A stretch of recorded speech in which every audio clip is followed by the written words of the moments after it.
So this section is what I know about business so far, but disclaimer, I still have a lot to learn. We've built a 6-figure business without knowing everything there is to know, so don't feel like you need to know everything all at once. Begin where you're at, and as soon as you begin to see results, you can reinvest in yourself. And I'm constantly investing in learning new skills, taking courses to learn about business and know how to market myself. Looking back on it, here is 5 things that I found to be important on kind of figuring out my success. So number 1 would be to determine your why. Your why is going to be the thing that helps motivate you on the crappy days that you're feeling unmotivated, a little bit tired, just blah and not like creating anything. And let's take a look at an example. When I was in my 20s, I wanted to travel. So I found a job teaching English in Korea for a year, and I thought that this would motivate me, but I didn't really leave my neighborhood. So then I thought starting a travel blog would do the trick. And it would seem that it worked, but if I look back at it and kind of analyze it, I realized wanting to travel more was not a strong why. If I really wanted to travel more, I could have done it in California. I didn't need to move to Korea, and I definitely didn't need to start a blog to travel more. My misconception was that I needed to go somewhere far in order to travel, and that a blog would motivate me. But the real why was a fear of looking back on my life in 5 to 10 years and feeling that I wasn't making the most out of my time in Korea. And essentially it just boils down to regret. And I believe that is a much more powerful motivator than wanting to travel, because the reality is everybody wants to travel. You just gotta boil it down to what's something that you can say to yourself to help you get out of bed, or the reason why you wanna do something. And it's very personal. Let's take a look at how this is manifesting in another example. Currently, as a freelancer and as a teacher, I thought my why was to make money and help people save time. But honestly, I could make money 1,000 other ways as well. I could also figure out another 1,000 ways to help people save time. But why did I care so much about creating videos, or specifically time-lapse? And I realized I'm still motivated by regret, kind of like the 10,000 hour rule. I want to see where this takes me if I pursue something for a decade. And seeing where that growth takes me, I don't want to regret being afraid to fail, giving up, and thinking that everything has to be perfect. And for me, that's a lot more of a powerful motivator. And it's difficult,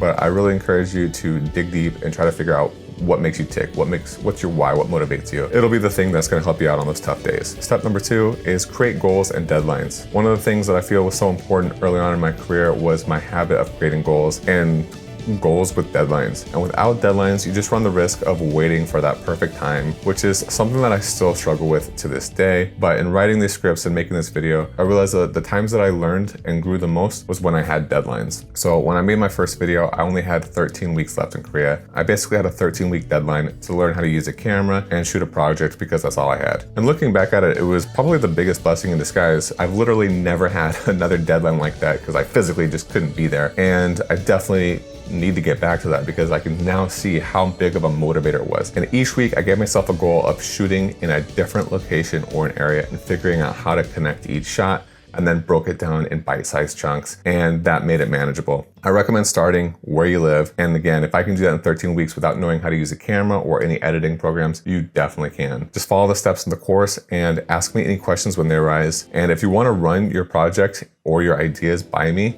we can come up with a storyboard together. I'm just a message away, and together we can do this. But it's gonna start with you making these goals, myself included.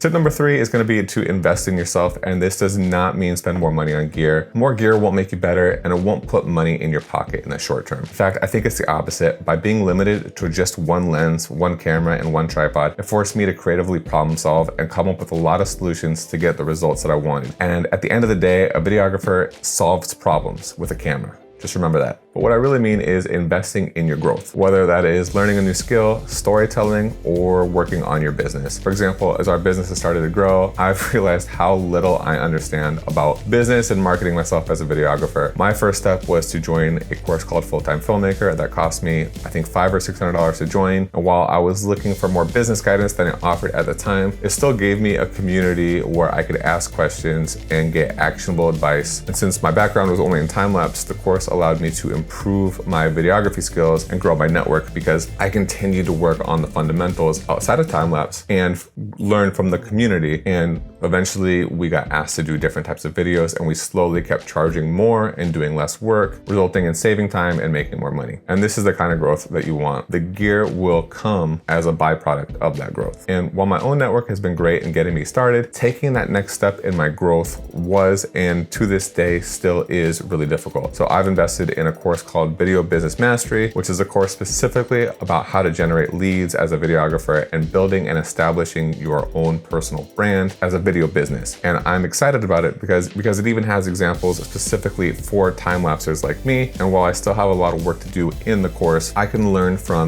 Jackson's experience without having to go through it all on my own. And to me, that's worth way more than the price of the course, and it'll give me much greater ROI than a new lens or a piece of gear. And of course, I can keep trudging along and hopefully learn these things, but it's gonna cost me way more than the price of the course in mistakes. And it would have saved me well over $80,000 just from one of my first clients. And that is the point that I wanna make. After a certain point, gear is a luxury, information is priceless. Only mentors with experience or your own personal experience is gonna give you that information. Another thing to invest in outside of gear is relationships, which brings me to my fourth key to success, my network. I can trace every single job I've ever gotten to my network of people who believe in me, have referred me, even if they do it silently. And if you're asking how to grow your network, it's just gonna happen organically when you start doing the things above, plus getting yourself out there. For example, when living in Korea, a friend named Millet Polito told me to apply for a speaker at a travel media conference about hyperlapse. I had nothing to lose, so I applied. Through that speaking gig, it got me on the radar of Czech tourism, who liked the unique style and hired me to create a day in Český Krumlov,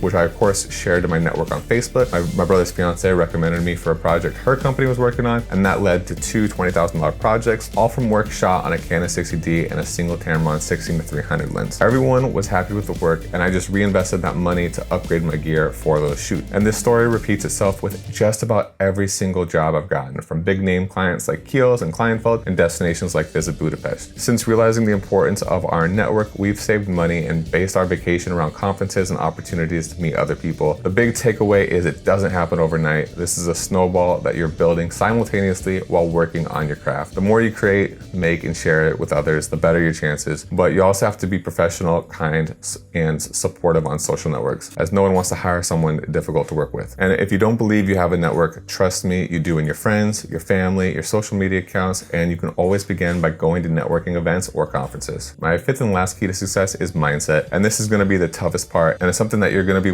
probably working on for the entirety of your career and your life. I know I do. And it's totally a normal thing. Some people refer to this as the fake it till you make it, but the fake it part reinforces your self-doubt or imposter syndrome, and that's something that I really struggle with. So I like to look at it as just mindset. So we need to develop a growth mindset and adopt an attitude that we believe in ourselves to problem solve. Because if we believe in ourselves to problem solve, when a client has a question or a request that we haven't been asked or ever seen before, we can rely on our ability to solve problems to figure it out. And the problem solving is just a muscle that definitely gets better the more that you use it. It's also a huge reason why I recommend not buying more gear, because being limited, it'll force you to get creative and prepare you for these situations in the future. And this will really help in your confidence shooting anything, talking to clients, and with your mindset. Books that have helped me personally with this are Mindset and Yourself, both of which I've linked in the course. If you're having issues developing confidence or problem solving, it might come from not having enough shooting under your belt, which I guarantee you, if you go out and create a couple of these hyperflow style videos, you're gonna feel a lot more confident shooting just because of how difficult this style of video is.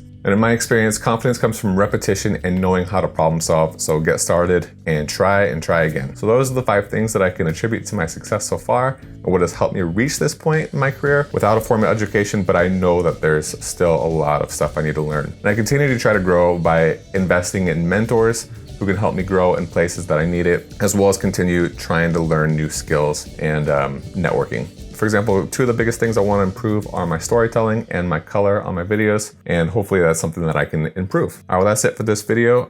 A little different than normal, but happy shooting, and I'll see you next time.